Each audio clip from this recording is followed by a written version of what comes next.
शांति। ओम शांति। आज रविवार है और 1 दिसंबर 2024 का अंतिम महीना। बाबा के महावाक्य हम बच्चे सुनते रहते हैं। बाबा इतनी शक्ति हम बच्चों में भरते रहते हैं और हर अव्यक्त मुरली में तो अशरीरी बनो, अशरीरी बनो। बाबा हमें ताकीद करते रहते हैं, इशारा देते रहते हैं, क्योंकि अंत में यही काम आएगा। कल भी बाबा ने हम बच्चों को बहुत सुंदर बातें कही हैं। कल की मुरली का सार था, समय की समीपता प्रमाण स्वयं को हद के बंधनों से मुक्त कर संपन्न और समान बनो।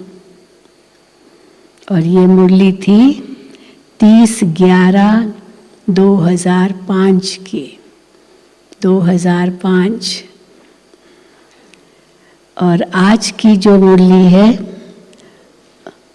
2002 का साल पूरा हुआ, अब 2003 का साल शुरू हो रहा है और ये 18 जनवरी की मुरली है। 18 जनवरी स्मृति दिवस है।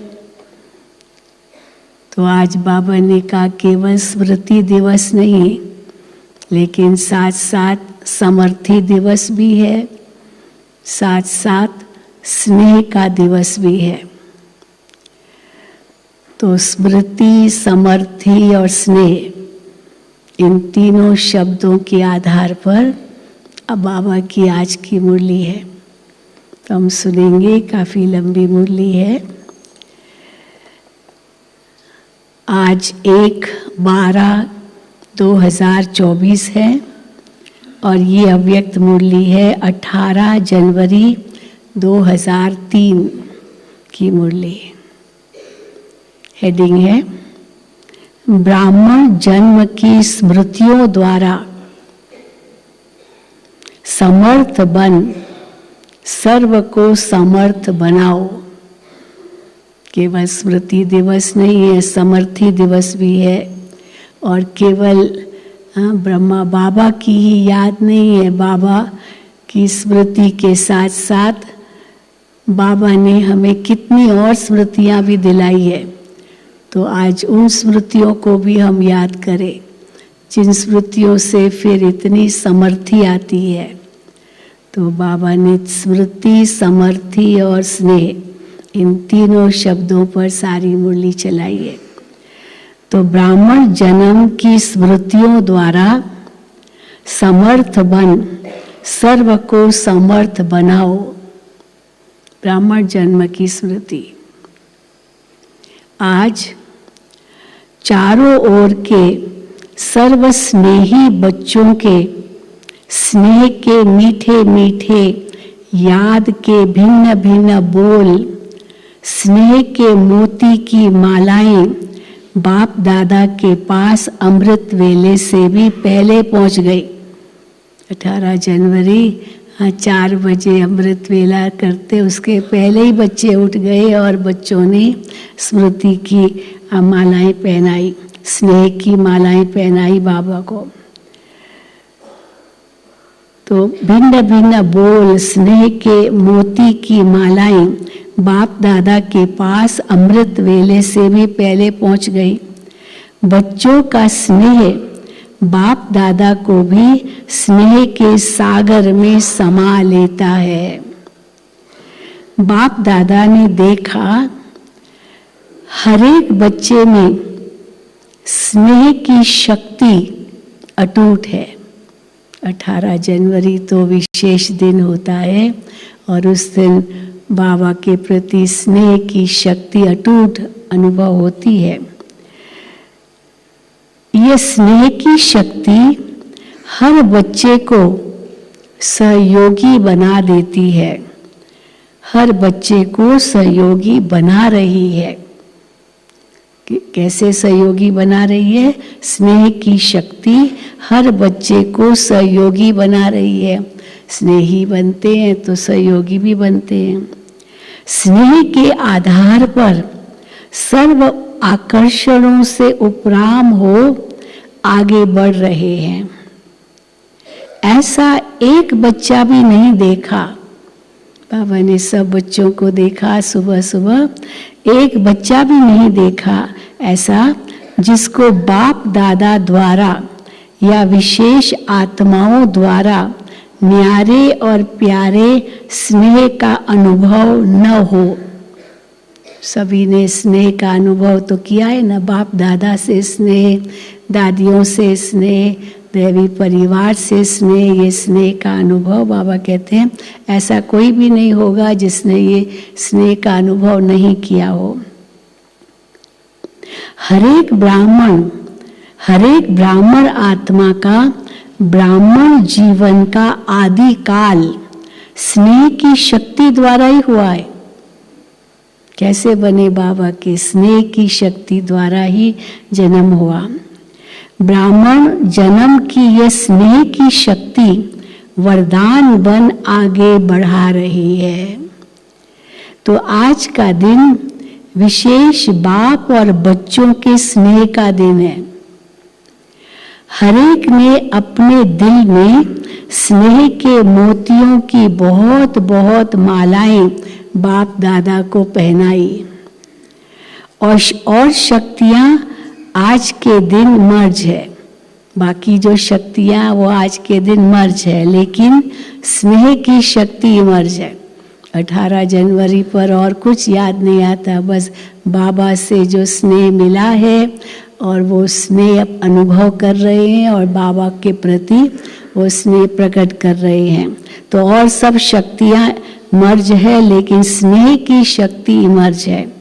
बाप दादा भी बच्चों के स्नेह के सागर में लवलीन है। आज के दिन को स्मृति दिवस कहते हो, 18 जनवरी स्मृति दिवस कहते हो।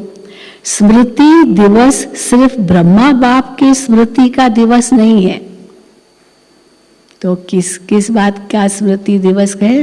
लेकिन बाप दादा कहते हैं आज और सदा ये याद रहे कि बाप दादा ने ब्राह्मण जन्म लेते ही, हमने जैसे ब्राह्मण जन्म लिया तो बाप दादा ने आदि से अब तक क्या क्या स्मृतियां दिलाई है। ब्राह्मण जन्म लिया और बाबा ने क्या क्या स्मृतियां हमें दिलाई है। वो स्मृतियों की माला याद करो। कौन सी स्मृतियां बाबा ने दिलाई है, बहुत बड़ी माला बन जाएगी। सबसे पहली स्मृति सबको क्या मिली? जैसे ही बाबा के घर में आए, बाबा बहनों ने कहा अभी आप कोर्स करो, तो कोर्स जब कर रहे थे पहले दिन ही कौन सी स्मृति मिली? मैं कौन? मैं आत्मा। तो सबसे पहली स्मृति सबको क्या मिली? पहला पाठ याद है ना, मैं कौन। इस स्मृति ने ही नया जन्म दिया। जैसे स्मृति आई मैं आत्मा हूं, तो जैसे नया जन्म हमें मिला। तो इस स्मृति ने ही नया जन्म दिया, फिर जन्म दिया, फिर वृत्ति दृष्टि स्मृति परिवर्तन कर दी। अब मैं आत्मा हूं तो सब आत्माएं हैं, तो हमारी स्मृति दृष्टि वृत्ति सब परिवर्तन कर दी। ऐसी स्मृतियां याद आते ही फिर क्या अनुभव हुआ? स्मृति आई स्वयं की, तो इससे ऐसी स्मृतियां याद आते ही रूहानी खुशी की झलक नैनों में मुख में आई जाती है। फिर खुशी भी आई, हाँ अपने आप को कितना भाग्यशाली समझा कि अब मैंने अपने आप को पहचान लिया। तो खुशी की झलक नैनों में मुख में आई जाती है। आप स्मृतियां याद करते और भक्त क्या करते, हम स्मृतियां याद करते और भक्त माला सिमरन करते। वो सिमरन करते माला को, और वो किसकी माला, हमारी ही माला है, और हम स्मृतियां लाते हैं बुद्धि में, और तो हमारी है स्मृति और उनका है सिमरन। तो आप स्मृतियां याद करते और भक्त माला सिमरन करते हैं। एक भी स्मृति अमृत वेले से कर्म योगी बनने समय भी, हाँ, एक भी स्मृति अमृत वेले से कर्म योगी बनने समय भी बार बार याद रहे। केवल अमृत वेले याद नहीं रही वो स्मृति, लेकिन फिर जब कर्म में आते हैं, कर्म योगी बनते हैं, तो अमृत वेले से कर्म योगी बनने समय भी बार बार याद रहे। तो क्या होगा, तो स्मृति समर्थ स्वरूप बना देती है। वो स्मृति बार बार याद रहे तो स्मृति समर्थ स्वरूप बना देती है, क्योंकि जैसी स्मृति वैसी ही समर्थी स्वतः ही आती है। अब मैं कौन हूँ ये समझ लिया तो केवल स्मृति नहीं आई, उसी समय समर्थी भी आ जाती है। तो वो जैसी स्मृति वैसी ही समर्थी स्वतः ही आ जाती है। इसीलिए आज के दिन को स्मृति दिवस के साथ साथ समर्थ दिवस भी कहते हैं। ब्रह्मा बाप सामने आते ही, स्मृति दिवस हम समझती है ब्रह्मा बाबा की स्मृति का दिवस है, तो ब्रह्मा बाप सामने आते ही बाप की दृष्टि पड़ते ही, हाँ, बाबा की दृष्टि हमें मिलती है, तो दृष्टि पड़ते ही आत्माओं में समर्थी आ जाती है। सब अनुभवी है ना, बाबा के कमरे में बैठते हैं, बाबा की दृष्टि हम पर पड़ती है। हाँ, ये अनुभव किया होगा आपने, बाबा के कमरे में आप कहाँ भी बैठो, किस भी कोने में भी बैठो या सामने भी बैठो, दाएं या बाएं तरफ भी बैठो, आपको ऐसे ही लगेगा बाबा आपको ही देख रहे। ऐसा अनुभव किया है ना, उस फोटो में ये ऐसी विशेषता है। तो बाबा कहते हैं सब अनुभवी हैं, सभी अनुभवी हो ना, चाहे साकार रूप में देखा।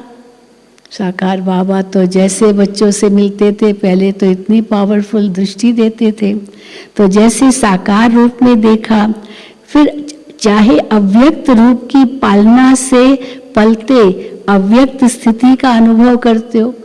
अव्यक्त बाप दादा भी जब आते तो सबसे पहले बच्चों को दृष्टि देते। तो चाहे साकार रूप में देखा, चाहे अव्यक्त रूप की पालना से पलते अव्यक्त स्थिति का अनुभव करते हो। सेकंड में दिल से बाप दादा कहा, हाँ, दिल से बाप दादा कहा तो क्या हो जाता है, सेकंड में समर्थी स्वतः ही आ जाती है। इसलिए ओ समर्थ आत्माएं, हाँ, केवल ओ स्मृति स्वरूप आत्माएं नहीं, ओ समर्थ आत्माएं अब अन्य आत्माओं को अपनी समर्थी से समर्थ बनाओ। केवल अपने तक नहीं रखो ये समर्थी, और जो आत्माएं हैं वो कमजोर है तो उनको भी समर्थी स्वरूप बनाओ। उमंग है ना, है उमंग, है उमंग, असमर्थ को समर्थ बनाना है ना, ये है उमंग। बाबा पूछते हैं कि असमर्थ को समर्थ बनाना है। बाप दादा ने देखा कि चारों ओर कमजोर आत्माओं को समर्थ बनाने का उमंग भी अच्छा है। हाँ, होती है दिल में, सबको बाबा का ज्ञान सुनाऊं, बाबा का परिचय दूं, तो सबको वो कमजोर आत्माओं को समर्थ बनाने का उमंग अच्छा है। अब शिवरात्रि, वो तो 18 जनवरी के बाद फरवरी में शिवरात्रि आती है। अभी भी 2025 में शिवरात्रि है 26 फरवरी। 26 फरवरी को शिवरात्रि है अगले साल। तो शिवरात्रि के प्रोग्राम धूमधाम से बना रहे हो। सबको उमंग है ना, जिसको उमंग है बस इस शिवरात्रि में कमाल करेंगे वो हाथ उठाओ। हाँ, बहुत कमाल करेंगे ना, हाथ उठाओ, वही कमाल करेंगे ना। अभी शिवरात्रि आ रही है 26 फरवरी को। तो जिसको उमंग है बस इस शिवरात्रि में कमाल करेंगे वो हाथ उठाओ। ऐसी कमाल जो धमाल खत्म हो जाए। दुनिया में इतनी धमाल मची हुई है, वो धमाल खत्म हो जाए, आप इतनी कमाल करो, जय जयकार हो जाए। हाँ, वाह वाह समर्थ आत्माएं, वाह। हाँ, बाबा कहते हैं तो सब ने बहुत उमंग से हाथ उठाया कि हम कमाल करेंगे और धमाल को मिटाएंगे। तो बाबा भी वाह वाह करते ऐसे बच्चों की। सभी जोन में प्रोग्राम बनाया है ना, पंजाब में भी बनाया है ना। उस समय पंजाब का टर्न होगा तो पंजाब वाले बहुत आए थे, तो पंजाब में भी बनाया है ना। अच्छा है, भटकती हुई आत्माएं, प्यासी आत्माएं, अशांत आत्माएं, ऐसी आत्माओं को अंजलि तो दे दो। फिर भी आपके भाई बहनें हैं तो अपने भाइयों के ऊपर, अपनी बहनों के ऊपर रहम आता है ना। देखो, हाँ अभी रहम आता है तो बाबा ये क्या याद दिला रहे, देखो आजकल परमात्मा को आपदा के समय याद करते। कोई भी आपदा आती है, हे भगवान कितना याद करते। लेकिन भगवान को तो याद करते हैं, परंतु और किसको याद करते हैं? लेकिन शक्तियों को, देवताओं में भी गणेश को, हनुमान को और भी देवताओं को ज्यादा याद करते हैं। केवल भगवान नहीं कहते। हाँ, अम्बे माँ माँ माँ माँ कहकर पुकारते हैं, गणेश जी को याद करते हैं, हनुमान को याद करते हैं और भी देवताओं को याद करते हैं। तो वो कौन है? वो सब देवताएं कौन है? देवियां कौन है? हम बाबा कहते हैं वो कौन है? आप ही हो ना। आपको रोज याद करते हैं। आजकल तो हनुमान की तो बहुत महिमा करते, बहुत पूजा हनुमान की ज्यादा होती है। आपको रोज याद करते हैं, पुकार रहे हैं, हे कृपालु, हे दयालु, रहम करो, कृपा करो, जरा सी एक सुख शांति की बूंद दे दो। इतने तक पुकार रहे हैं, भिखारी बन के मांग रहे हैं, सुख शांति की एक बूंद दे दो। आप द्वारा एक बूंद के प्यासी हैं, तो दुखियों का, प्यासी आत्माओं का आवाज, हे शक्तियां, हे देव, नहीं पहुंच रहा है। सब शक्तियां बैठी है, देव बैठ रहे हैं, तो बाबा कहते हैं तो दुखियों का, प्यासी आत्माओं का आवाज नहीं पहुंच रहा है। पहुंच रहा है ना? हाँ भाई, सिर तो हिलाओ, पहुंच रहा है या नहीं? पहुंच रहा है, पहुंच रहा है ना। बाप दादा जब पुकार सुनते हैं तो शक्तियों को और देवों को याद करते हैं। तो अच्छा प्रोग्राम दादी ने बनाया है, उस समय बनाया होगा शिव जयंती के लिए अच्छा प्रोग्राम। तो अच्छा प्रोग्राम दादी ने बनाया है। दादी जी तो थे 2003 में, 2007 में दादी जी अव्यक्त हुए। तो अच्छा प्रोग्राम दादी ने बनाया है। बाप को पसंद है। स्मृति दिवस तो सदा ही है, लेकिन फिर भी आज का दिन स्मृति द्वारा सर्व समर्थियां विशेष प्राप्त की।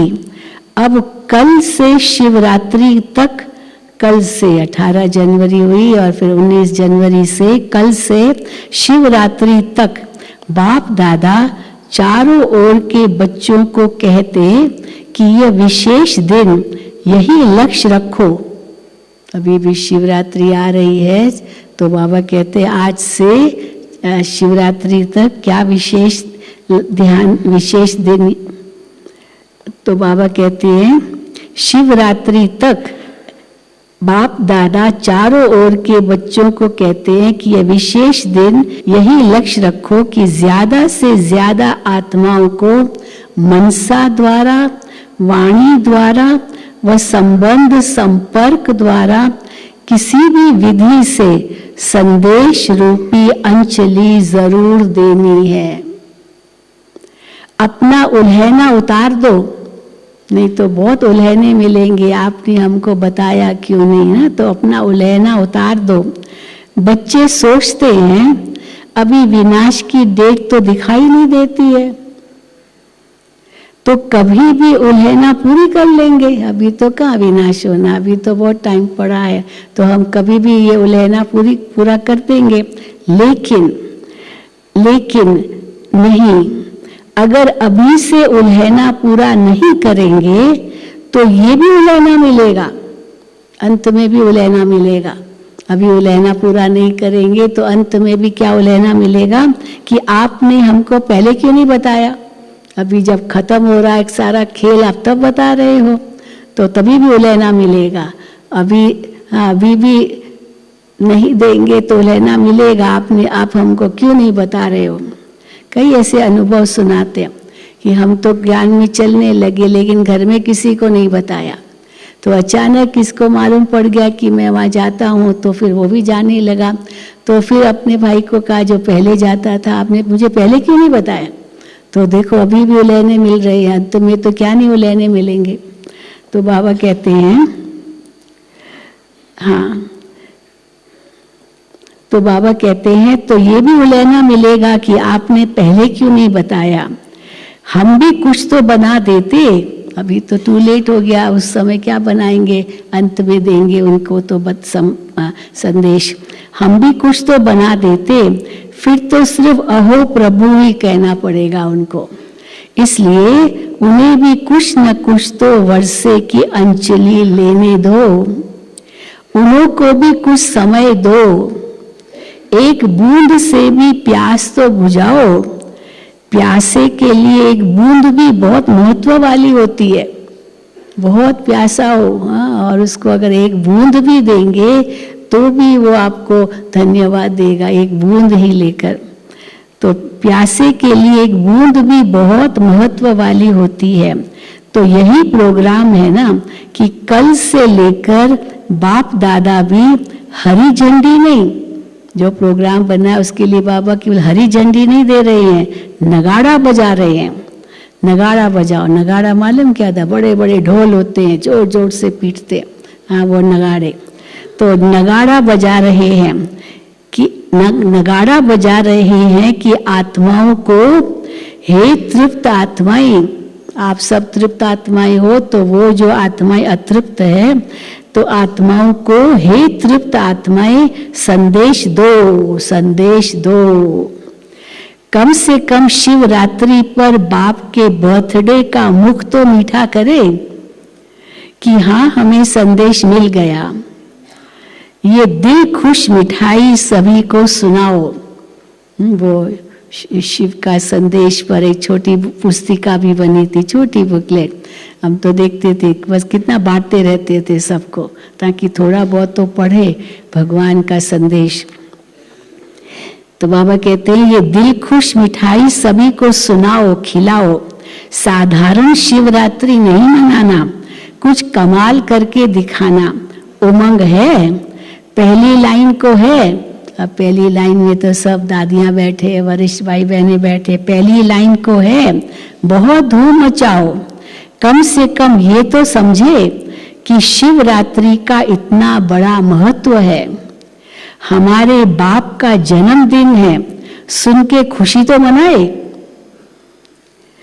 बाप दादा ने देखा कि अमृत वेले मेजॉरिटी का याद और ईश्वरीय प्राप्तियों का नशा बहुत अच्छा रहता है। अमृत वेला तो बहुत खुशी में रहते हैं, नाचते हैं, नशा भी खूब रहता है प्राप्तियों का। लेकिन कर्म योगी की स्टेज में जो अमृत वेले का नशा है उससे अंतर पड़ जाता है। अब ये भी बाबा ने क्या, कर्मणा में आए तो कुछ किससे मिले, किसने कुछ कह दिया, फिर थोड़ी नाराज हो गए, तो वो अमृत वेले का नशा खत्म, उड़ जाता है। तो बाबा कहते हैं लेकिन कर्म योगी की स्टेज में जो अमृत वेले का नशा है उससे अंतर पड़ जाता है।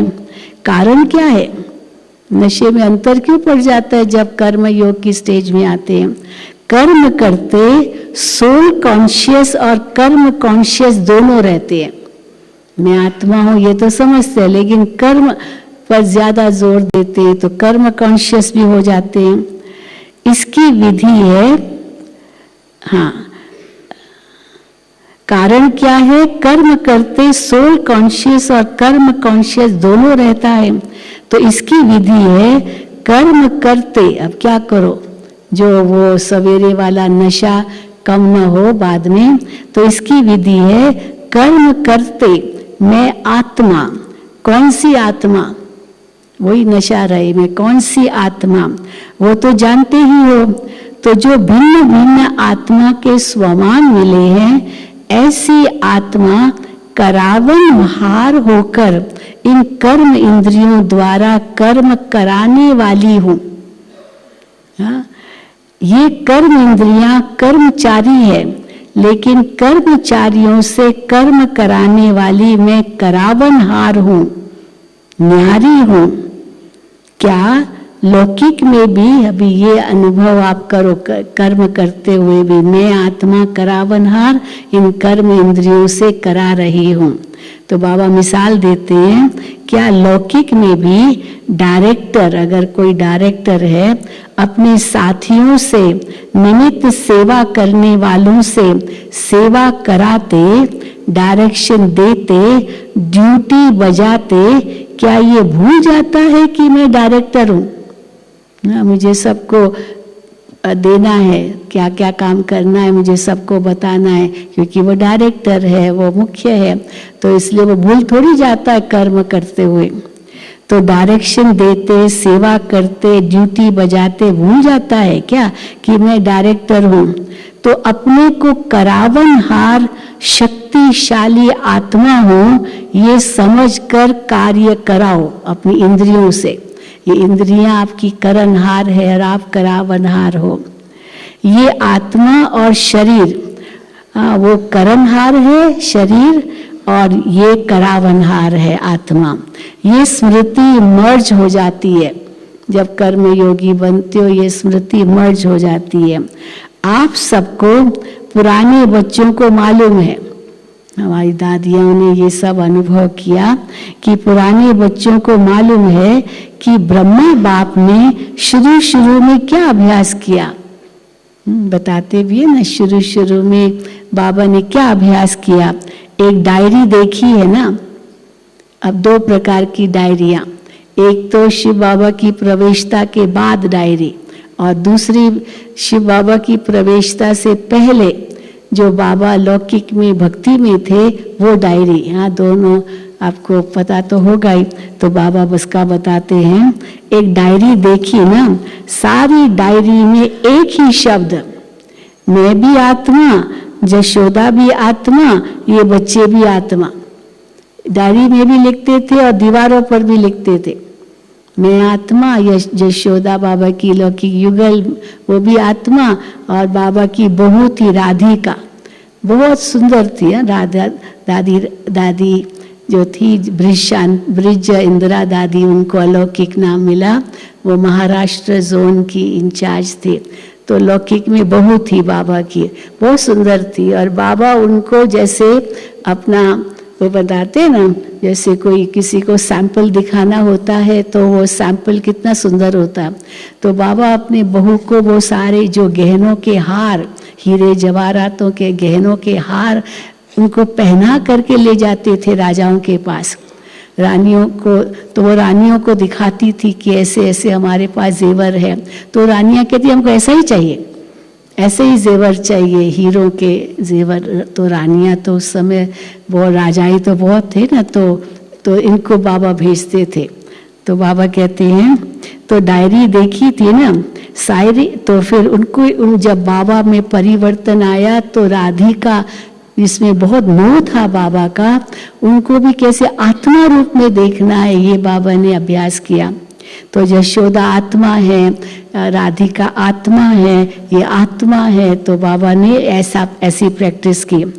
तो ये बच्चे भी आत्मा है, आत्मा है, आत्मा है, ये फाउंडेशन सदा का अभ्यास किया।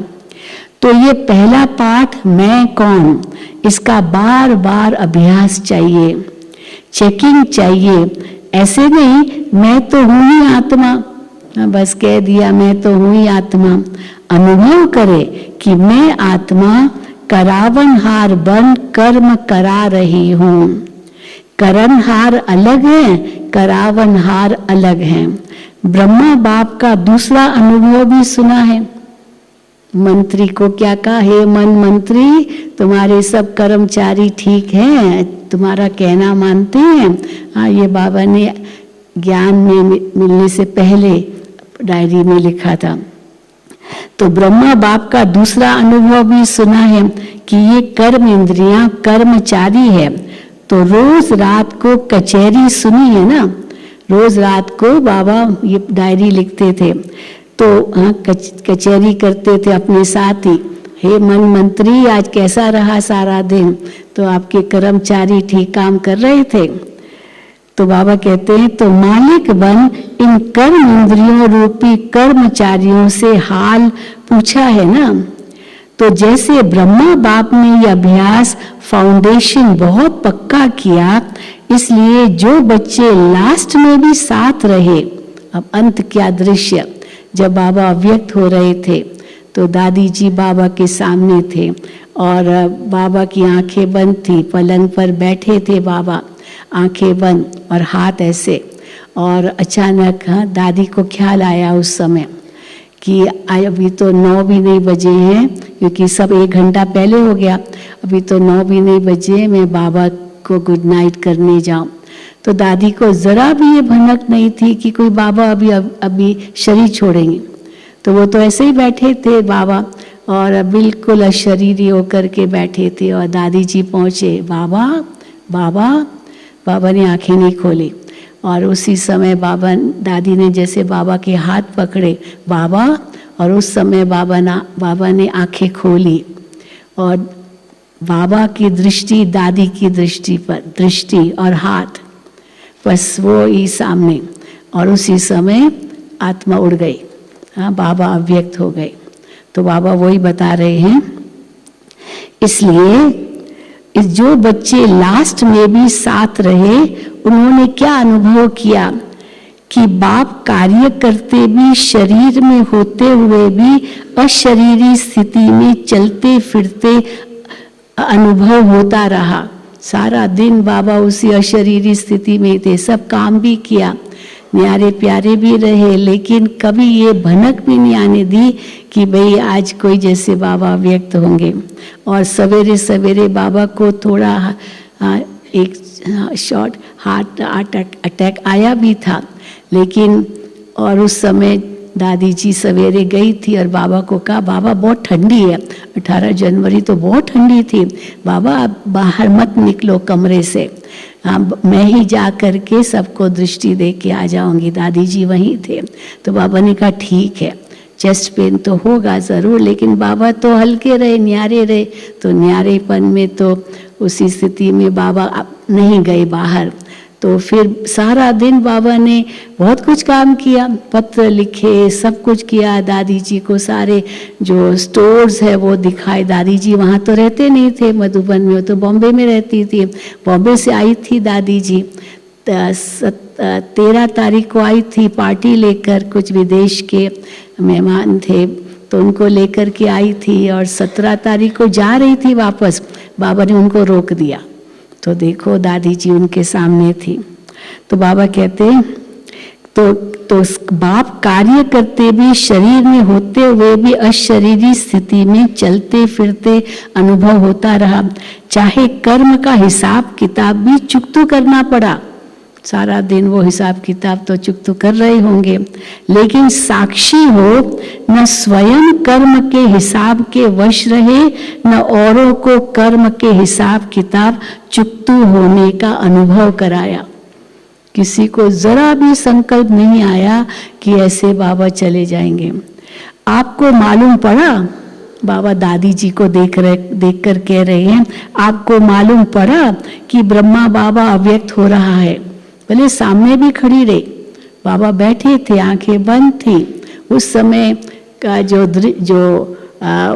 अनुभव ब्रह्मा बाबा का था, वो गुलजार दादी ने अनुभव सुनाया। वतन में जब गई तो बताया वापस आकर, क्योंकि दादी जी ने गुलजार दादी को कहा कि बाबा से पूछो कि आपकी अंतिम स्थिति कैसी थी। अंतिम स्थिति दादी जी तो केवल बस हाथ में हाथ और दृष्टि बस यही था, लेकिन बाबा की आंतरिक स्थिति कैसी थी। तो ब्रह्मा बाबा से पूछा, तो ब्रह्मा बाबा ने उस समय क्या कहा? बाबा ने कहा 4 प्रकार की खींच थी। एक तरफ शिव बाबा बुला रहे थे, बच्चे अभी आओ मेरा साथी बन जाओ। दूसरी तरफ अव्यक्त ब्रह्मा की खींच थी कि आओ और आकर के ये बन जाओ, क्योंकि बाबा तो देखते थे ना, गुलजार दादी देखती थी कि कैसे साकार ब्रह्मा और अव्यक्त ब्रह्मा कितना अंतर है। तो धीरे धीरे धीरे वो अंतर खत्म हो रहा था। तो जैसे वो साकार अव्यक्त ब्रह्मा बन गया, तो इसीलिए वो अव्यक्त रूप भी कह रहा था आओ और ये बन जाओ। और तीसरी ओर थोड़ा देह का अंतिम हिसाब किताब भी था। और चौथी ओर बाबा दादी जी को भी याद कर रहा था, क्योंकि हैंडओवर करना था ना। और सचमुच दादी को उसी समय संकल्प आया, नहीं तो क्यों संकल्प, तो रात को नहीं जाते थे दादी, पर संकल्प आया, घड़ी देखी अभी तो 9 भी नहीं बजे हैं, और कहा मैं दादी को बाबा को गुड नाइट करूँ। और दादी जी पहुँच गए। तो जैसे बाबा दादी जी का वेट कर रहे थे, और वो पुल भी थी, तो यही बाबा कह रहे हैं। तो दादी से बाबा ने पूछा, आपको मालूम पड़ा कि ब्रह्मा बाबा अव्यक्त हो रहा है? तो दादी ने ऐसे, दादी तो बैठी थी क्लास में ना डायमंड हॉल में, तो दादी ने ऐसे इशारे से कहा, नहीं, दादी को भी नहीं पता चला। तो आपको मालूम नहीं पड़ा ना? हाँ, दादी ने कहा नहीं मालूम पड़ा। तो इतना न्यारा साक्षी अशरीरी अर्थात कर्मातीत स्टेज बहुत काल से अभ्यास किया ना, तब अंत में भी वही स्वरूप अनुभव हुआ। क्योंकि बाबा का बहुत काल का अशरीरी स्थिति का अनुभव था, तो इसीलिए लास्ट में कुछ पता ही नहीं चला। तो वही स्वरूप अनुभव किया। ये बहुत काल का अभ्यास काम में आता है। कल भी बाबा ने शाम को अव्यक्त मुरली में कहा ना, बहुत काल का अभ्यास चाहिए अशरीरी बनने का। ये बहुत काल का अभ्यास काम में आता है। ऐसे नहीं सोचो कि अंत में देहबान छोड़ देंगे, नहीं। बहुत काल का अशरीरीपन का, देह से न्यारा करावनहार स्थिति का अनुभव चाहिए। अंत काल चाहे जवान है, चाहे बूढ़ा है, चाहे तंदुरुस्त है, चाहे बीमार है, किसका भी कभी भी आ सकता है। ऐसे कोई नहीं सोचे अभी तो मैं बहुत जवान हूँ, मैं तो बहुत तंदुरुस्त हूँ, मेरा अंतकाल अभी थोड़ी आएगा। लेकिन बैठे बैठे बिल्कुल जवान, कोई प्रॉब्लम नहीं, कोई दवाई नहीं लेता, बस हार्ट अटैक आ गया, हार्ट फेल 1 सेकेंड में, पता भी नहीं चलता। तो इसीलिए कभी भी किसी का भी आ सकता है अंतिम समय। इसीलिए बहुत काल साक्षीपन के अभ्यास पर अटेंशन दो। चाहे कितनी भी प्राकृतिक आपदाएं आएंगी, लेकिन ये अशरीरीपन की स्टेज आपको सहज न्यारा और बाप का प्यारा बना देगी। इसलिए बहुत काल शब्द को बाप दादा अंडरलाइन करा रहे हैं। बहुत काल का अभ्यास, तो बाबा इसको अंडरलाइन करा रहे हैं। बहुत काल क्या भी हो, सारे दिन में साक्षीपन की स्टेज का, करावनहार की स्टेज का, अशरीरीपन की स्टेज का अनुभव बार बार करो। अभी क्या होता है कई बार ना, ये क्या कर रहा है, वो क्या कर रहा है, ये क्यों कर रहा है, ये बस दूसरों को देखेंगे, खुद को नहीं देखेंगे। मैं साक्षी बनूं, मैं उपराम बनूं, मैं अशरीरी बनूं, वो स्थिति तो भूल ही जाती है, बस दूसरों को ही देखते हैं। तो बाबा कहते हैं तब तो बाबा कहते हैं कभी भी क्या भी हो, तो सारे दिन में साक्षीपन की स्टेज का, करावनहार की स्टेज का, अशरीरीपन की स्टेज का अनुभव बार बार करो। तब अंत में मते फरिश्ता सो देवता निश्चित है। बाप समान बनना है तो बाप निरंतर, हाँ बाप समान बनना है ना, यही सबका लक्ष्य है। तो बाप समान बनना है तो बाप निराकार और फरिश्ता है। ब्रह्मा बाप फरिश्ता है, शिव बाप निराकार है, तो बाप निराकार और फरिश्ता है। ब्रह्मा बाप समान बनना अर्थात फरिश्ता स्टेज में रहना। बाप समान, ब्रह्मा बाप समान बनना माना फरिश्ता स्टेज में रहना। जैसे फरिश्ता रूप साकार रूप में देखा, ब्रह्मा बाबा को अंत में यही रूप देखा। बात सुनते, बात करते, कारोबार करते अनुभव किया। बाबा के अंतिम जो साल था सचमुच बिल्कुल जैसे बाबा एकदम उपराम हो गए। बाबा को बॉम्बे जाना था, मुझे याद है 1968 में। सब तैयारी हो गई थी, सब तैयारी हो गई थी पूरी कि अब बाबा आएंगे, मकान भी ले लिया था। और अचानक संदेश आया मधुबन से कि बाबा नहीं आ रहे। इतनी सारी तैयारी और अचानक नहीं आएंगे। भाई क्यों? शिव बाबा ने छुट्टी नहीं दी, शिव बाबा ने छुट्टी नहीं दी। अब तो इसीलिए बाबा नहीं गए। और देखो जनवरी में कैसे बाबा व्यक्त हुए। नहीं तो दिसंबर, जनवरी, फरवरी बाबा कभी मधुबन में नहीं होते थे, हमेशा मुंबई में रहते थे। क्योंकि मुंबई में मौसम बहुत अच्छा होता है, गर्मी नहीं, ठंडी नहीं होती है, कभी स्वेटर भी नहीं पहनते हैं मुंबई वाले, चाहे कितनी भी सर्दी हो, ज़रूरत ही नहीं होती है। तो और लेकिन बाबा को छुट्टी नहीं मिली शिव बाबा से, क्योंकि हमेशा जब भी बाबा जाते थे कहीं तो पहले दादी उनके साथ रहते थे, संतरी दादी, वो बाबा की पर्सनल जैसे संदेशी थी। और बाबा उनको कहते थे जाओ बाबा से पूछ के आओ, हाँ बाबा से ये बात पूछ के आओ। और गो सून कम सून, ये बाबा के मुख से शब्द निकलता था उनके लिए, गो सून कम सून, जल्दी जाओ जल्दी वापस आओ। तो बस बाबा दृष्टि देते थे, उड़ जाती थी 1 सेकेंड में, और फिर 1 मिनट के अंदर आ भी जाती थी संदेश लेकर अव्यक्त बाप दादा का। तो इसलिए तो बाबा ने संदेश कुछ दिया ही नहीं, बाबा वतन में ही नहीं मिला उनको, नहीं तो कैसे छुट्टी भी ले वे, वतन में ही नहीं मिला। मना एक सिग्नल था कि नहीं जाना है क्योंकि छुट्टी नहीं मिली। तो वही बाबा कहते हैं, तो बाबा कहे तो फरिश्ता बन गए। तो ये तो बाबा कहे कार्य को छोड़कर अशरीरी बनना ये तो थोड़ा समय हो सकता है। चलो काम काज छोड़ करके चलो मैं बाबा की याद में बैठता हूँ, वो तो थोड़ा समय हो सकता है, लेकिन कार्य करते समय निकाल अशरीरी पावरफुल स्टेज का अनुभव करते रहो।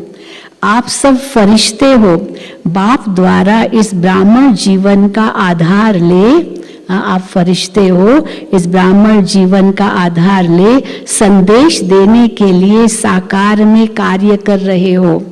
फरिश्ता अर्थात देह में रहते, देह से न्यारा, और ये एग्जाम्पल ब्रह्मा बाप को देखा है, असंभव नहीं है।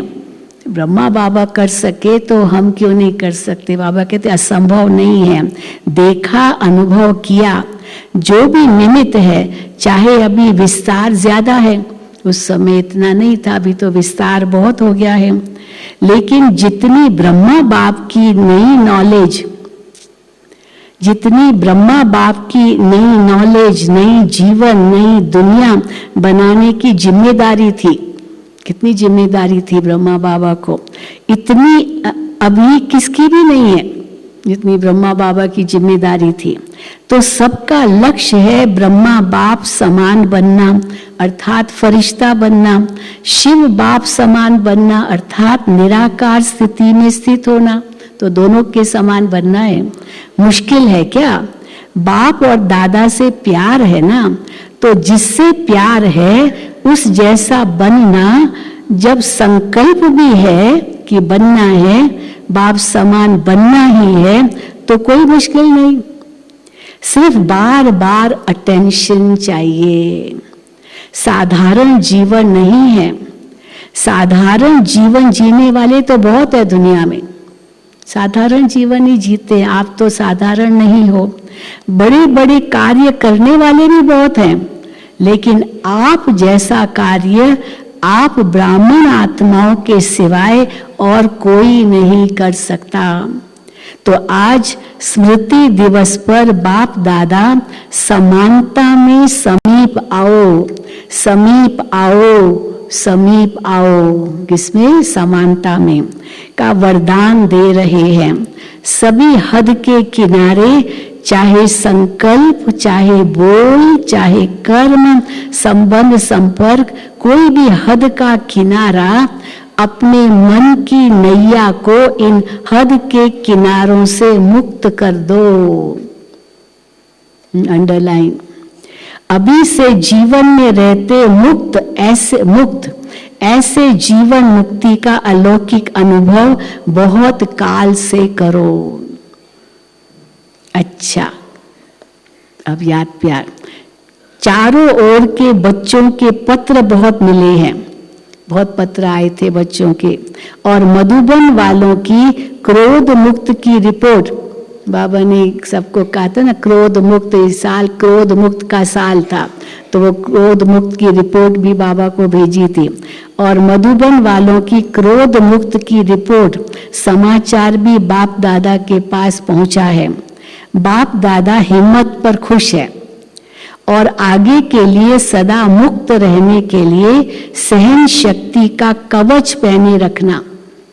क्रोध मुक्त रहना है, इसलिए क्या करना है? सहन शक्ति का कवच पहन कर रखो। दूसरा कितना भी क्रोध करे, आप नहीं करो। तो कवच पहना हुआ होगा तो चाहे कितना भी कोई तीर मारे आपको लगेगा नहीं।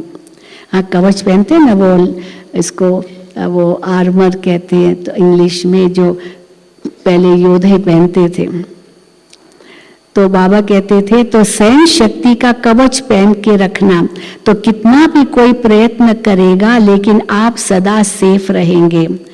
ऐसे सर्वदृढ़ संकल्पधारी सदा स्मृति स्वरूप आत्माओं को, सदा सर्व समर्थियों को, समय पर कार्य में लाने वाले विशेष आत्माओं को, सदा सर्व आत्माओं के रहम दिल आत्माओं को, सदा बाप दादा समान बनने के संकल्प को साकार रूप में लाने वाले ऐसे बहुत बहुत बहुत प्यारे और न्यारे बच्चों को बाप दादा का याद प्यार और नमस्ते। हम रूहानी बच्चों की रूहानी बाप दादा को याद प्यार, गुड मॉर्निंग और नमस्ते। अब बाबा ने डबल फॉरेनर्स को बहुत सुंदर बात कही है। डबल फॉरेनर्स को डबल नशा है। क्यों डबल नशा है? क्योंकि समझते हैं डबल फॉरेनर्स कि हम जैसे बाप दूर देश के हैं ना, तो हम भी दूर देश से आए हैं। बाप दादा ने डबल विदेशी बच्चों की एक विशेषता देखी कि दीप से दीप जगाते हुए अनेक देशों में बाप दादा के जगे हुए दीपकों की दिवाली मना दी है। किसी एक देश का विदेशी वो दूसरे देश में ज्ञान लिया, लेकिन अपने देश में जाकर के वो बाबा का संदेश देता और फिर सेंटर खोल देता। ऐसे बहुत कर रहे हैं। तो बाबा कहते हैं तो ऐसे दीपकों की दिवाली मना दी है। डबल विदेशियों को संदेश देने का शौक अच्छा है। हर ग्रुप में बाप दादा ने देखा 35-40 देशों के तो होते ही है, हर ग्रुप में आते रहे हैं। मुबारक हो, इस बार भी 300 के लगभग आए थे। तो बाबा कहते मुबारक हो। सदा स्वयं भी उड़ते रहो और फरिश्ते बनकर उड़ते उड़ते संदेश देते रहो।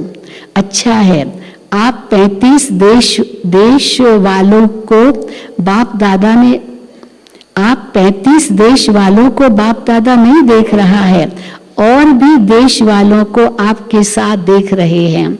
तो नंबर 1 बाप समान बनने वाले हो ना, नंबर 1 या नंबर वार बनने वाले हो। नंबर 1, नंबर वार नहीं, नंबर 1 बनना अर्थात हर समय विन करने वाले। जो 1 है वो विन करते हैं, जो विन करते हैं वो 1 होते हैं। तो ऐसे हो ना, बहुत अच्छा, विजयी हैं और सदा विजयी रहने वाले हैं। अच्छा, और सभी को जहाँ जहाँ जाओ वहाँ ये स्मृति दिलाना कि सभी डबल फॉरेनर्स को वन नंबर बनना है। अच्छा, बाप दादा सभी माताओं को, गौपाल की प्यारी माताओं को बहुत बहुत दिल से याद प्यार दे रहे हैं। और पांडव चाहे यूथ हो चाहे प्रवृत्ति वाले हो, पांडव सदा पांडव पति के साथ रहे हैं। ऐसे साथी पांडवों को भी बाप दादा बहुत बहुत याद प्यार दे रहे हैं। फिर दादी जी से बहुत सुंदर बात दादी जी को बाबा ने कही है, आज के दिन क्या याद आता है? 18 जनवरी का दिन था, तो 18 जनवरी के दिन ही दादी जी ने कैसे बाबा का हाथ पकड़ा और जैसे बाबा ने दादी को सब शक्तियां विल कर दी। तो आज के दिन क्या याद आता है? विल पावर्स मिली ना, विल पावर्स का वरदान है दादी जी को। बहुत अच्छा पाठ बजाया है, इसकी मुबारक है। सभी की दुआएं आपको बहुत है। दादी जी यही कहती थी। दादी जी से पूछते थे, दादी जी आप क्या पुरुषार्थ करते हो? दादी कहती थी 20% पुरुषार्थ, 80% आप सबकी दुआएं। ये दादी जी सदा कहती थी। तो बाबा कहते हैं सभी की दुआएं आपको बहुत है। आपको देख करके ही सभी खुश हो जाते हैं। दादी जी को कल देखा ना दादी जी, हाँ दादी जी भी अभी गुलजार दादी को लेकर आ रही दादी जी, और दादी जी ऐसे कर रही है। तो जैसे दादी जी भी उस समय बिल्कुल कर्मातीत स्थिति के ही निकट थी। तो आपको देख करके ही सभी खुश हो जाते हैं, बोलो बोलो या नहीं बोलो। क्योंकि दादी जी उस समय धीरे धीरे मुरली बहुत ज़्यादा नहीं चलाती थी, कभी आती थी तो याद प्यार देने के लिए आती थी, वरदान एक सुनाती थी। तो धीरे धीरे वो मुरली का उनका कम होता ही गया। तो ये भी देख करके खुश होते थे। फिर और लेट तो फिर दादी जी को व्हील चेयर पर लाते थे और दादी जी सबको देख करके बस गले लगती थी। हाँ याद है ना वो भी दृश्य। तो धीरे धीरे कैसे दादी जी उपराम होते गए। और दादी जी के पास हम लोग जाते थे, दादी जी से कुछ पूछना है। अब देखते थे दादी जी तो इतनी उपराम है तो पूछे भी क्या। हमको लगता था ये छोटी छोटी बातें क्या दादी जी से पूछे, क्या दादी जी को कहें। तो दिल भी नहीं होती थी कुछ बोलने की भी, बस एकदम शांत रहते थे और दादी जी से बस दृष्टि लेते थे। बस अंतिम दिनों में तो बस दादी जी से दृष्टि ही लेते रहे। तो बाबा कहते हैं तो चाहे बोलो या नहीं बोलो, आपको कुछ होता है ना तो सब ऐसे समझते हैं कि हमको हो रहा है। दादी जी की तबीयत कुछ ऐसी नरम गरम थी, तो जैसे दादी जी को क्या हो रहा हमको हो रहा है। इतना प्यार है सभी का, हमारा भी सबसे बहुत प्यार है। दादी ने उस समय बाबा को कहा कि हमारा भी बहुत प्यार है सभी से। प्यार तो है बहुत सभी से, ये प्यार ही सभी को चला रहा है। धारणा कम हो ज्यादा हो, हाँ किसी के अंदर चलो धारणा कम भी हो लेकिन प्यार बहुत है। तो धारणा कम हो ज्यादा हो लेकिन प्यार चला रहा है, बहुत अच्छा। अब उस समय ईशु दादी भी थी। ईशु दादी को भी कोई प्रॉब्लम हुई थी, तकलीफ थी शरीर की, और वो भी ठीक हो गई थी और फिर बाबा के सामने आई। तो ईशु दादी से इसने भी हिसाब किताब चुकतू कर लिया, कोई बात नहीं, इसका सहज पुरुषार्थ सहज हिसाब चुकतू सहज ही हो गया। सोते सोते सब सहज हिसाब किताब चुकतू हो गया। आराम मिला विष्णु के माफिक, लेटे लेटे भी। अच्छा, फिर भी साकार से अभी तक यज्ञ रक्षक बने हो। दादी जी, हाँ दादी ईशु दादी खजांची के रूप में सारा हिसाब किताब लिखती थी। बाबा के पत्र भी सबसे पहले वही पढ़ती थी, फिर बाबा को सुनाती थी। और सारी मुरलियाँ जो बाबा की चलती थी साकार में, वो शॉर्ट हैंड अपनी करके वो सारी मुरली लिखती थी, जो साकार मुरलियाँ हम सुनते हैं। अच्छा, फिर भी साकार से अभी तक यज्ञ रक्षक बने हो, तो यज्ञ रक्षक बनने की दुआएं बहुत होती है। सभी दादियां बाप दादा के बहुत बहुत समीप है। समीप रत्न है और सबको दादियों का मूल्य है। संगठन भी अच्छा है। आप दादियों के संगठन ने इतने वर्ष यज्ञ की रक्षा की है और करते रहेंगे। हाँ, अभी भी कर रही है। यह एकता सभी सफलता का आधार है। दादियों की एकता सभी सफलता का आधार है। तो दादी जी ने कहा कि बाबा बीच में है, इसलिए हम सब बाबा के साथ है। बाबा बीच में है। दादी ने कहा बाप को बीच में रखा है, ये अटेंशन बहुत अच्छा दिया है। अच्छा, सभी ठीक है, तो सब ठीक है। वरदान, सर्व संबंधों से एक बाप को अपना साथी बनाने वाले सहज पुरुषार्थी भव। बाप स्वयं सर्व संबंधों से साथ निभाने की ऑफर करते हैं। जैसा समय वैसे संबंध से बाप के साथ रहो और साथी बनाओ। जहाँ सदा साथ भी है और साथी भी है, वहाँ कोई मुश्किल हो नहीं सकता। जब कभी अपने को अकेला अनुभव करो तो उस समय बाप के बिंदु रूप को याद नहीं करो। अकेला समझो तो बिंदु रूप को याद नहीं करो। प्राप्तियों की लिस्ट सामने लाओ। भिन्न भिन्न समय के रमणीक अनुभव की कहानियां स्मृति में लाओ। सर्व संबंधों के रस का अनुभव करो तो मेहनत समाप्त हो जाएगी और सहज पुरुषार्थी बन जाएंगे। स्लोगन, बहुरूपी बन माया के बहुरूपों को परख लो तो मास्टर मायापति बन जाएंगे। बहुरूपी बन माया के बहुरूपों को परख लो तो मास्टर मायापति बन जाएंगे। और आज का अव्यक्त इशारा, नया महीना शुरू हुआ है आज से, तो आज से 1 महीने तक जो अव्यक्त इशारे मिलेंगे वो किस आधार पर, संतुष्ट मणि बन सदा संतुष्ट रहो और सबको संतुष्ट करो। संतुष्ट मणि बन सदा संतुष्ट रहो और सबको संतुष्ट करो। तो सारे महीने में बाबा ने जो संतुष्टता पर महावाक्य सुनाए हैं वो हर दिन हम सुनेंगे। पहला, आज 1 तारीख है। बाप दादा चाहते हैं कि हर एक बच्चा जब भी किसी से मिले तो उसे संतुष्टता का सहयोग दे, स्वयं भी संतुष्ट रहे और दूसरों को भी संतुष्ट करे। सदा यही स्वमान स्मृति में रहे कि मैं संतुष्ट मणि हूँ। मुझे स्वयं सदा संतुष्ट रहना है और सबको संतुष्ट करना है। इसी स्वमान की सीट पर सदा एकाग्र रहना। अच्छा, ओम शांति, ओम शांति, ओम शांति। चलो बाबा को याद करेंगे।